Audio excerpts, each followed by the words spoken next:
Jonas was not for unity with the Norwegian bands, but he sort of nurtured the scene through the shop because people could drop by and, you know, but you've obviously heard of the phrase selling yourself.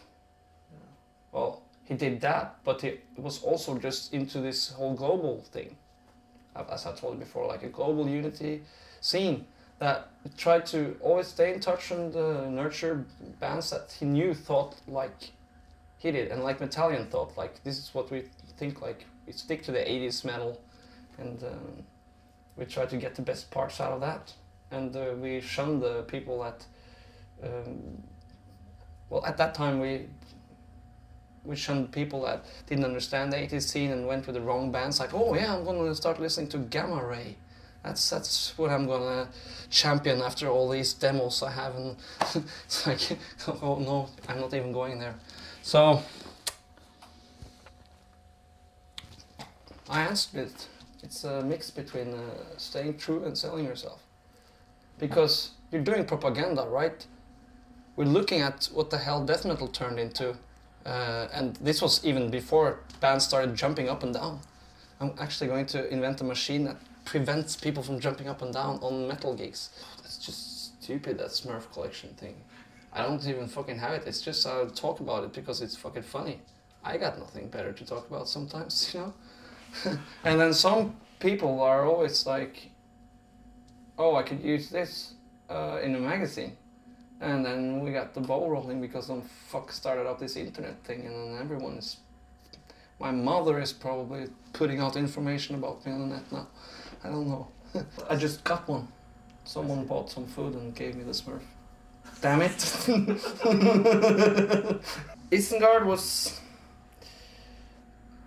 was a more Swedish American sort of death metal that I wanted to sort of do compared to Darkthrone. So I just did that myself because I was already fooling around with the studio trying to do some I was engineering, putting together some Valhalla demo, and then, you know, on the spare time when they were cooking, used a lot of time on that, those guys, and then watching TV and stuff, I was just recording this demo tape.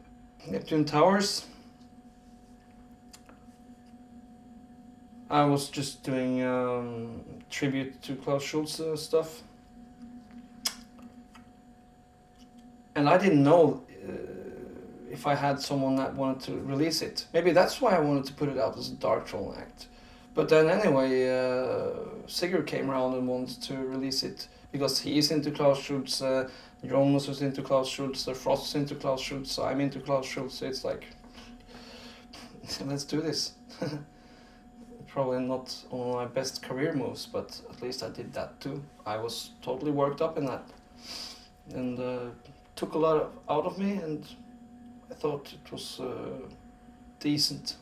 Basically, I've been reading about Quorthon. A lot of people want to know why the early album sounded like they did, because it's magic. A lot of people don't understand it's magic. They just think it's bad. But this is just accidental sounds when you're dealing with this primitive equipment.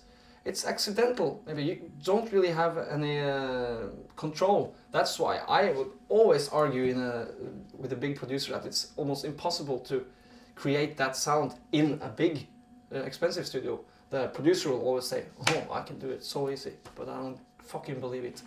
I got into a quarrel with a guy, a producer once, because of this bad blood between us. It's difficult. But I guess 1994 was pretty damn busy for me. I also joined Dødamskar. Then for me that was basically lending a bass guitar that was in this fucking super tiny stinking rehearsal place. Mayhem had a big rehearsal place, and we were rehearsing in an extremely small rehearsal place. I just lent the bass and started writing bass lines for whatever riff Alron would play. And Alron is definitely an artist. Yusuf's also. But I think the Norway would have sounded better on the first album if we did like a smaller studio or a bigger one. But we went with something in between. That's not always very good. But the studio we did it was almost legendary for not getting the right sound for anything. But then again, we didn't really have much money, so we had to do it that way. It doesn't sound friendly at all. It's not really inviting. Storm was me and Sigurd's fondness for Norwegian folk music, and we wanted to just do metal stuff out of it because metal is our way to talk in the musical language.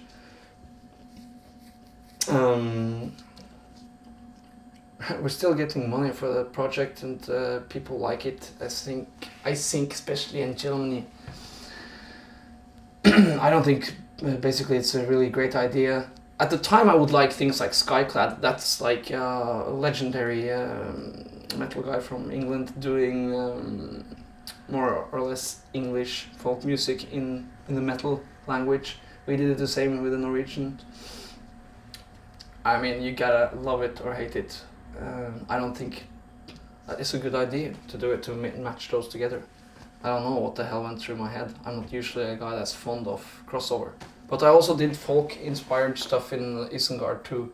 And it's not the moments that I liked most, but it seems to be the thing that gripped others the most. But then again, I don't know, I'm fucking confused about that some people like things I don't like that I've done. I don't know. Reservation, some of it.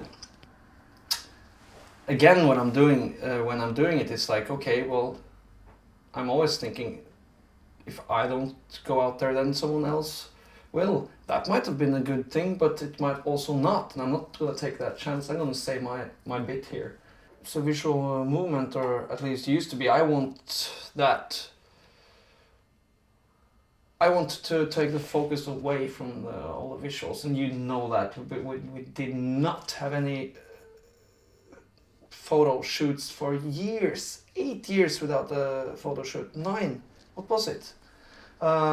People kept asking for photos. Everyone did. We didn't want to have more visuals. And when we first did the photo shoot, it was something extremely unspectacular and moderate, and I love it. But and also when this movie comes out, it's gonna be like at least a couple of guys in Italy going, "Why is not Fenris blowing fire here?" It's like something's wrong, and I'm sorry, but it's not a fucking circus, you know. It's that's misunderstood. Well, it was the hardest aspect for me. Well, the trial was going on, like the trial was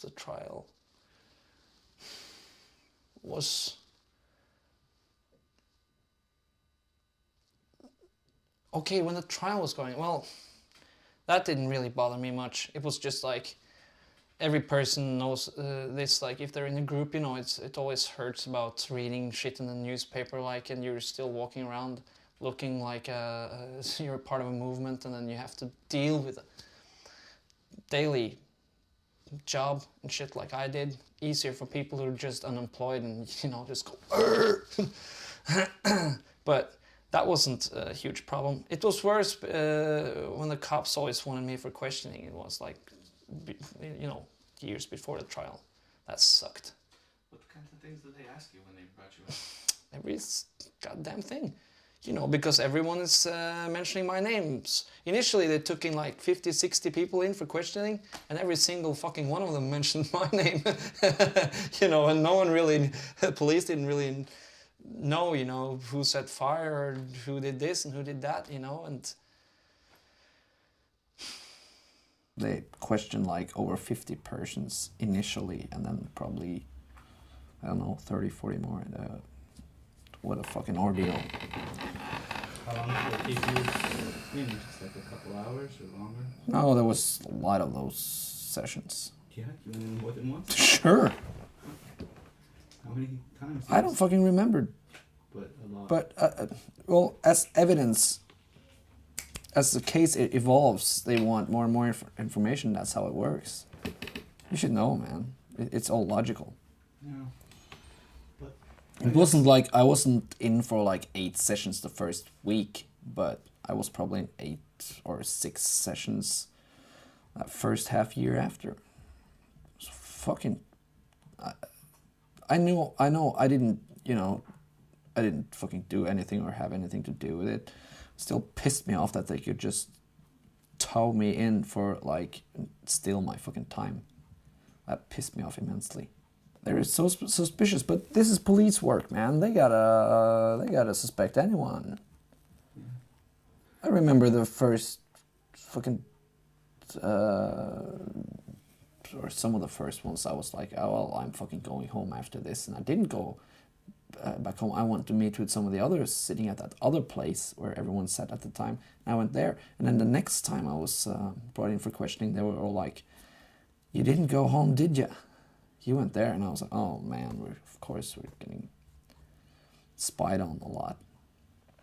When Euronymous shop just stopped, then I was basically like alone for a year with all the shit. But it's not a problem. I guess this fucking grimness is just another driving force to productivity once again. Did it happen overnight? Was it a trend overnight? I didn't even know that. I thought this whole thing was so extreme that no regular music journalist would bother to listen to it. But then again, you know, who's writing now? There's a lot of people that had the same background I did from the 80s that writes now, and they're well accustomed to extreme metal. That's one component. They actually wrote about it. Of course, the church burnings and the murder. But it's hard to foresee things. And should one really plan that when you're dealing with music? Should one plan, I will not burn a church because that might lead to eventual trend? You're not thinking that. You're thinking black metal. You're thinking, ah. And I think if we would try to plan it, it would be even more disgusting. That would be like really hollow. Yeah, well, what it was like when I wrote the lyrics, it was private hell. I don't write the fucking lyrics when I'm teeing off. Not that I play golf, but it's all there in my lyrics, dude. I'm writing out from the situation. Then that it's the best way to describe it. It's the lyrics, you know. The lyrics. It's the lyrics. I never talk about the lyrics. People just have to fucking read them. It just annoys me that lyric reading isn't a big thing in the metal scene. You think Elvis actually was 110% into like, I'm fucking Elvising every little thing he did, clipping his fucking toenails? I'm doing this the Elvis way, you know. God damn, I'm the king. I don't think so, you know. It's more a part of. It's weird. I think a little bit too much about like Dark and shit, because do we really go touring the world? How much do we do? And still, my head is all filled up with all this fucking 40% Darktron up here.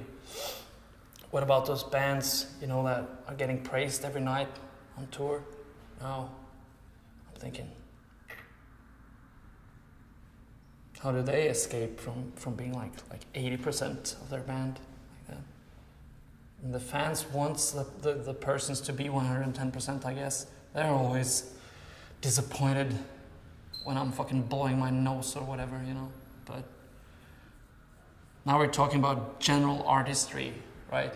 So this is not really different from black metal than any other style, I think. If you want to know what my black hole looks like, it's just check out the. It sounds like I'm selling cars. It's like check out the last couple of albums. I am dealing very hard with getting some of those thoughts onto paper for the precise reasons that I'm not talking about them in interviews.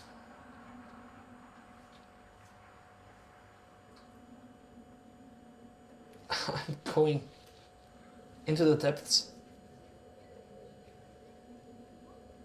and I'm coming out with these entrails that I put onto paper, and that's it. I can't talk about it more.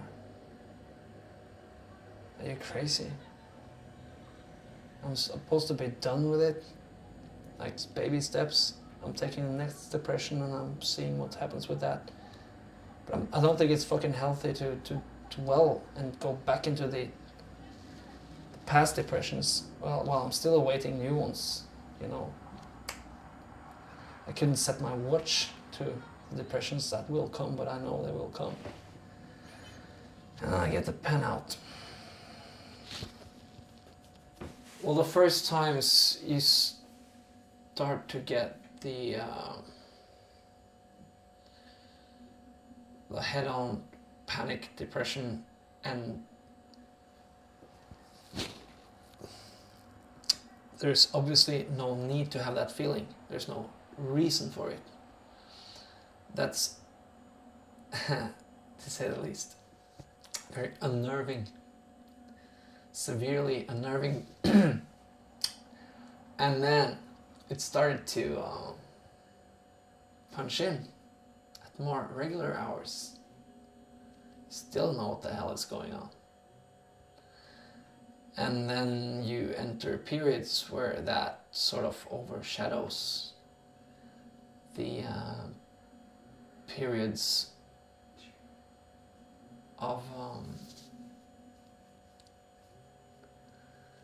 the periods that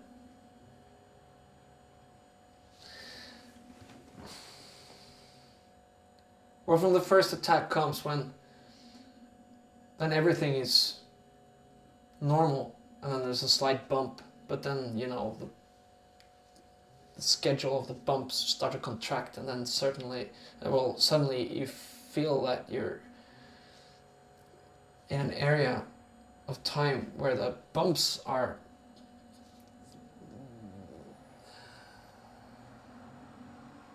they're longer and there are more of them than there's like reality. And I would say that's a pretty heavy depression, at least for someone that still fights, still does artistry and still works and have to deal with normal life. Some people might just like slip over into obscurity then, but I guess it wasn't strong enough to break me. But I hate that expression. What doesn't kill me makes me stronger. Why? It's so jock. It's so like fourth grade. If you've been through like years of shit, you know that you can use other things like once bitten, twice shy. It's way more true, and it smells of truth more than this fucking what doesn't kill you makes you stronger. But I've always been curious about the people that use that. What doesn't kill you makes you stronger. What? They're fronting. I mean, they're using some sort of, and I hate the word and I hate the expression, I hate it in psychology, putting on a mask. That's what I feel. I don't feel truth. Fuck, I hate that phone going off. So, are we rolling soon? Yeah. Always. Impressive.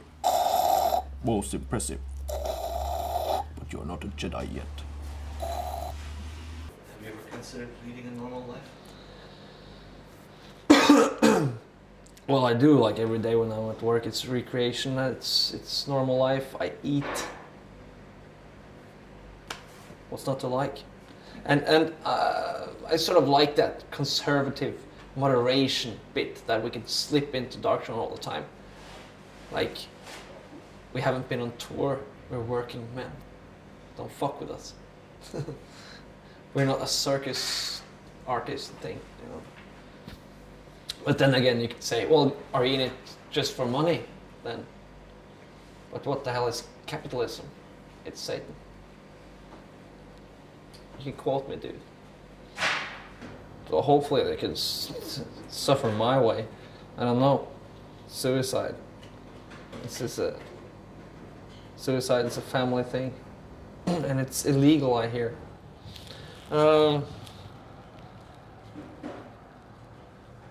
Then again, for me, I told you earlier, sometimes the titles or pieces of the lyrics are like eye candy, and maybe other people can get the candy from it. I didn't have much sleep, that's why I'm yawning, man. I woke up and I wrote another poem. Yeah. It was fucking heavy, man. And it was just like when you were a kid, you were looking forward to, you know, opening your presents the next day. That's how I felt. It's like, sort of, when I wrote the poem. Like, God damn it, I got something here. It's my third one. It's my third one. It's meaty, man. It's spitsy. What's it about? It was a thrill, man. It was like riding 220 miles an hour in my head. Just having not put it together because everyone was sleeping. I had to write it when it was like dark in the room. Just write it down like. I still haven't seen it, man. It'll be fucking amazing. And then I'm discovering the futility of writing poems, which is in my fucking language, Norwegian. Of course it can't be translated. It's like translating the lyrics of Bob Dylan. What the hell is the point?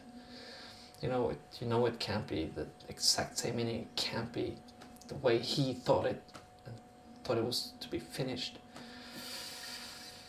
So what if I finally, in what, hopefully 10 years or 15, I get to have like my poems released as a book.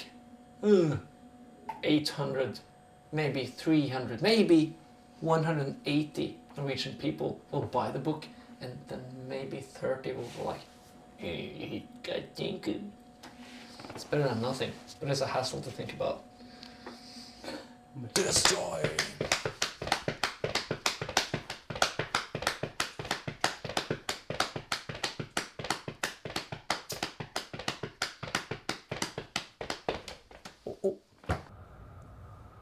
It's no laughing matter, you know, it's a strain. Strain for me in some ways, strain for others in other ways. It would be a strain in the whole scene if this thing made it more commercial, more thoughtless, more candy bar. But I think it won't.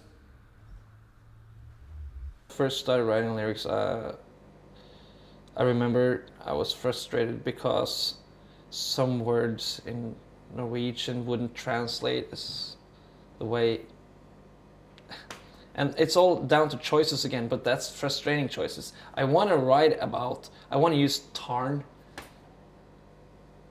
Tarn sounds like shit in English. I'm sorry. You can't say the possessed tarn. The tarn of possession. For instance, you can't do that. And that's one of the things I found out when I started writing lyrics. And that's so many people do that. You know, people are from Norway, they want to do lyrics in English and they don't get it.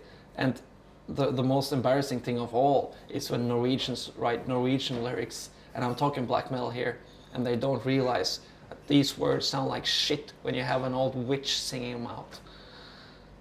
But no, they don't get it, man, because they just write about their feelings, like straight out on the paper. They have no editor in their head, no overwatcher going. Well, again, let's It seems, you know. Listen to house music, they always say music is the meaning of everything. It's God. You can see we're dealing with God in our own special way then. Sure you don't want to talk about the bass sound on the new album? Anything wrong with the cymbals there? No. And no backward messages, maybe? No. And not a little picture of Göring in the cover? No, nothing? No, I like the new album. Okay, thanks. You got all the parts. Okay, well, I certainly wish that I could be going out for a drink now, but I gotta work for 8 hours, but I can hope that maybe you have time for a little beer there. Sure. Sure, all right. I don't have to work. Repair the damage. Everyone seemed to have lost belief in individuality. Although we probably looked like a whole little crew of black uniforms back then, but if someone was just taking after other people, that was unheard of. Notice the word heard here. And now it seems like it's herds, and a lot of people just say, well, it's all a fucking trend now, it's a herd. You might not want to dismiss that, but I still feel skeptical to people that really seem to be zoning right now, you know, like they're doing black metal, like it seems like they're as dedicated as we are and we were. But it's always this thought in the back of my head going like, so when will these people give up? You know?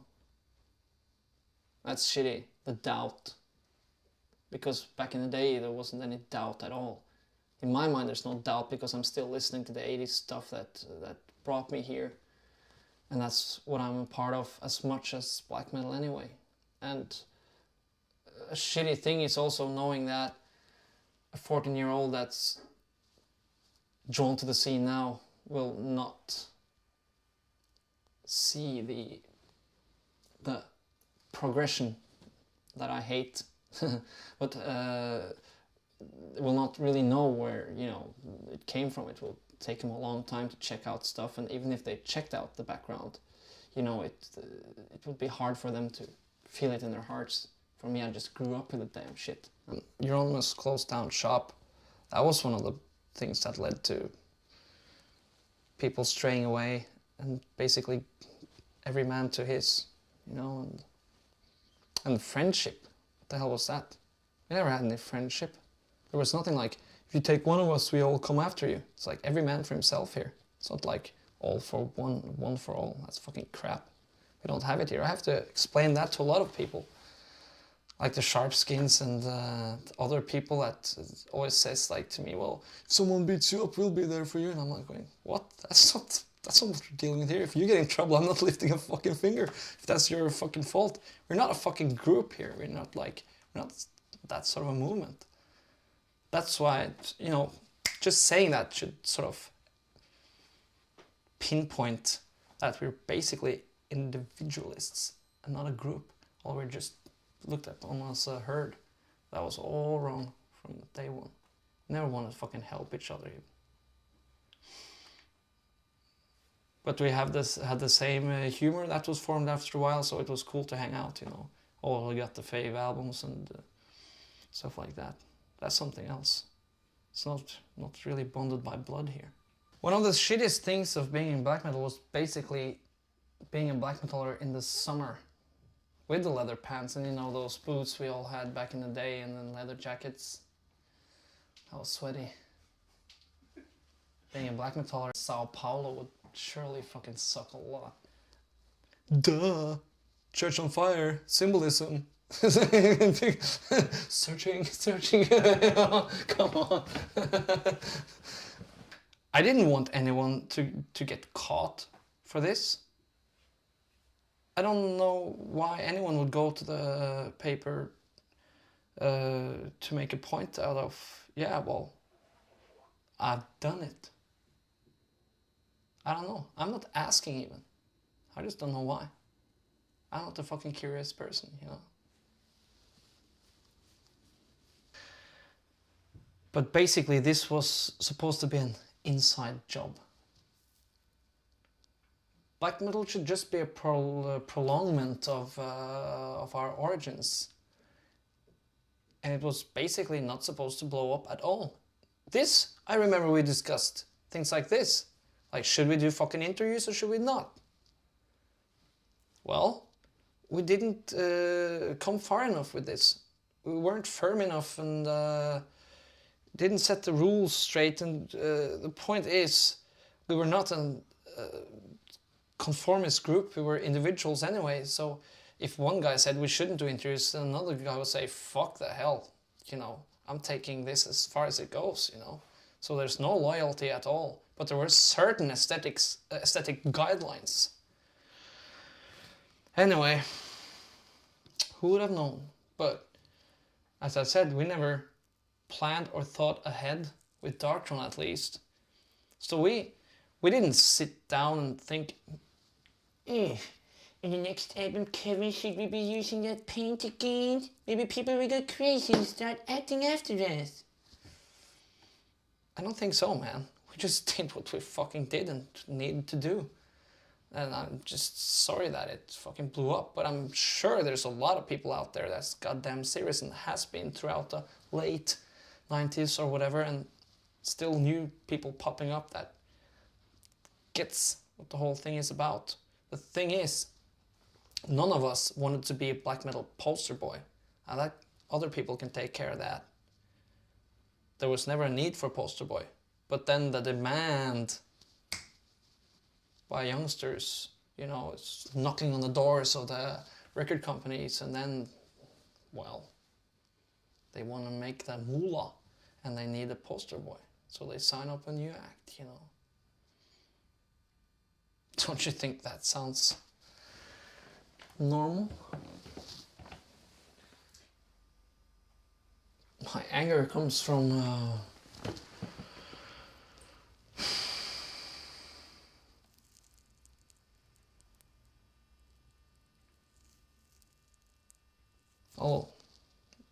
we're all plagued by demons in some way or others.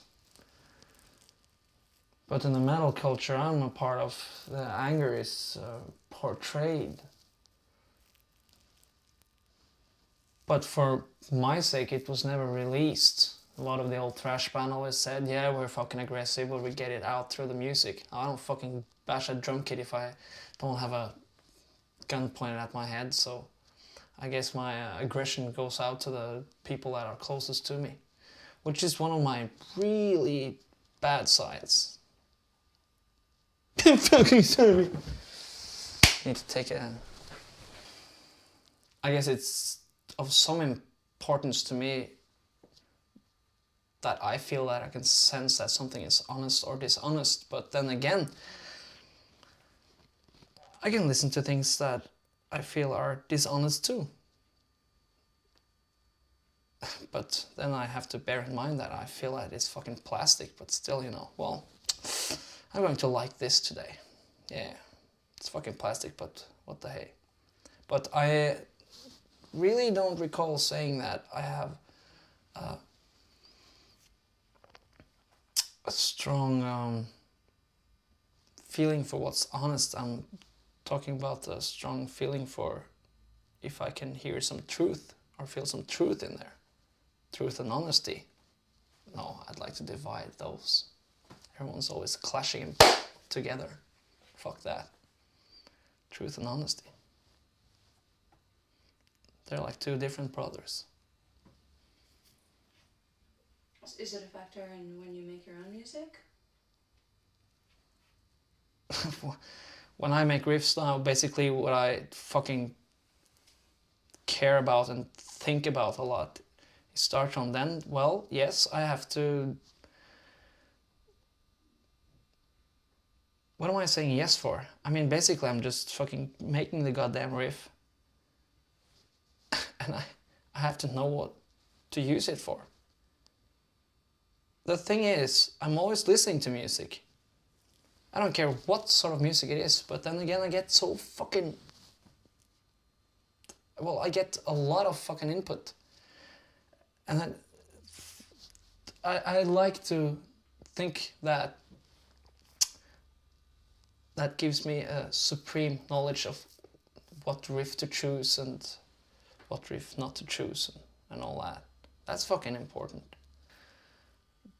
Darkthrone is moderately extreme because we, for an outside viewer, we would be looked upon as an extreme band. However, we've been doing the extreme for so many years that we think the extreme becomes a moderate. And I'd like to keep it moderate. I find it really pathetic when older guys wants to rock. And even more pathetic when older guys wants to rock again. And we've always been just doing this and thinking about Darkthrone, and this is our fucking way. So I don't feel that we fit into any of those categories. When you ask them like 25 years later instead of like 10, because I'm still selling albums here. Come over in 15 years, I'll be desperate, I'll say anything. Actually, I did burn down like 18 churches.